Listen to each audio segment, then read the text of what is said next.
We start with the standard HTML boilerplate. We include Tailwind CSS via CDN to style our finance card quickly without needing an external CSS file. We create a centered card layout. This section acts as the dashboard, showing the main balance, total income, in green, and total expenses, in red.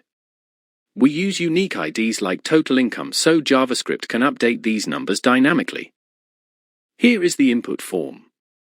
We ask for a description and an amount.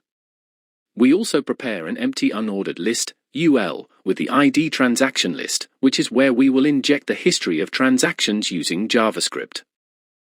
In the script, we grab all our DOM elements. We also initialize our transactions array by trying to load data from the browser's local storage. If nothing is saved yet, we default to an empty array. This function calculates the financial health. We use the .reduce method to sum up all transaction amounts to get the total balance. We also filter for positive numbers to calculate income and negative numbers for expenses. We have saved transactions to persist data to the browser. Render transactions wipes the list clean and rebuilds it from our array, creating list items, dynamically and color-coding them green for income or red for expense. These functions manage the data array. Add transaction pushes a new object to the list.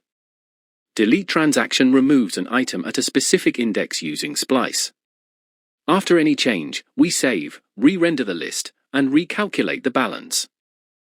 Finally, we listen for the form submission to add new items, preventing the default page reload, and call our render functions immediately so the app looks correct as soon as it opens.